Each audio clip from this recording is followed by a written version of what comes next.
আৰু বান বিধ্বস্ত নাজিৰাৰ হৃদয় ভাগি যোৱা এটা দৃশ্য আমি আপোনালোকক দেখুৱাব বিচাৰিছো। একেটা স্থানতেই সম্পন্ন হৈছে হিন্দুৰ দহা, মুছলমানে কৰিছে তাতেই দোৱা। বানত এগৰাকী মুছলমান মহিলাক বচাবলৈ গৈ মৃত্যুমুখত পৰিছিল এজন যুৱকৰ। ৰাতুল চাওৰাই নামৰ যুৱকজনে প্ৰাণ হেৰুৱাবলগীয়া হৈছিল ৰাহেনা আৰা বেগম নামৰ মহিলাগৰাকীৰ প্ৰাণ বচাবলৈ গৈ। আৰু এই উজনিৰ প্ৰলয়ংকাৰী বানত প্ৰাণ হেৰুৱালে অৱশেষত দুয়োৱে। বীৰ লাচিত সেনাসহ বিভিন্ন দল সংগঠনৰ ৰাইজে একেলগে ৰাজপথতে সম্পন্ন কৰিছে দুয়োৰে দহা আৰু দোৱা।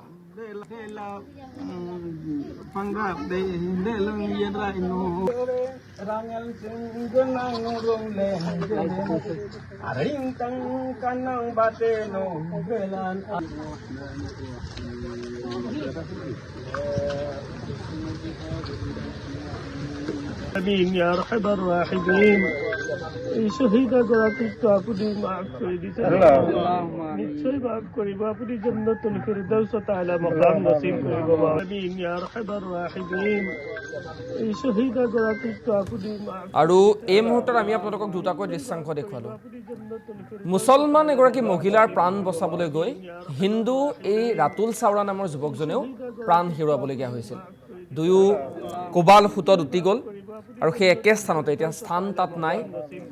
সকলো পানীৰ তলত একাঠু পৰ্যন্ত পলস পৰি আছে বাসগৃহ অন্যান্য স্থানত। আৰু সেই এই ওখ স্থানতে ৰাজপথতেই বীৰ লাচিত সেনা আৰু অন্যান্য দল সংগঠনে অকণমান ব্যৱস্থা কৰি দিছে। সেই একে স্থানতে এফালে হিন্দুৰ দহা চলিছে আৰু আনফালে চলিছে মুছলমানৰ দোৱা। আৰু এয়াই হৈছে সম্প্ৰীতিৰ অসম। এইখন অসমৰেই কল্পনা কৰিছিল প্ৰাণৰ শিল্পী জুবিন গাৰ্গে। জুবিন গাৰ্গৰ মৃত্যুৰ পাছত যি ধৰণৰ পৰিৱেশৰ সৃষ্টি হৈছিল, অনুৰূপ দৃশ্য এতিয়া দেখিবলৈ পোৱা গৈছে বানৰ পাছত।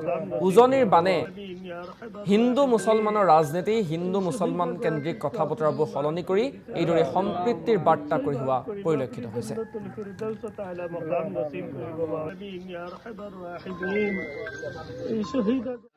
আৰু মানস গুৱাহাটীৰ এজন আহি তেওঁবিলাকে ক'লে আমি কৰাই দিম, আপোনালোকে চিন্তা নকৰিব।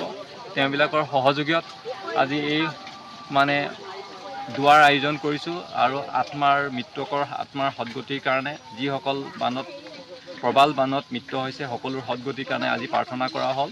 তেওঁবিলাকে যে আত্মাৰ সদ্গতি হয়, চিৰশান্তি হয়। যিসকল সন্তান ঘৰ পৰিয়াল এৰি গৈছে তেওঁবিলাকে যাতে মনত শান্তি পায়, যাতে তেওঁৰ শক্তি জ্ঞান আহে, যাতে চিন্তিত নহয়। ভৱিষ্যত থাকি যোৱা সন্তানবিলাকৰ উজ্জ্বল ভৱিষ্যত কামনা কৰি আজি প্ৰাৰ্থনা এটা কৰা হৈছিলে। যিমান এই প্ৰবাল বানত উটি গৈছিলে তাৰ কাৰণে প্ৰাৰ্থনা কৰি কোৰাণ তিলাৱত কৰি এটা প্ৰাৰ্থনা কৰা হৈছিলে। শহীদা গৰাকীক আপুনি মাফ কৰি দিছে, নিশ্চয় মাফ কৰিব। আপুনি জান্নাতুল ফিৰদাউছত আলা মাকাম নসিব কৰিব। আমিন ইয়া আৰহামাৰ ৰাহিমিন।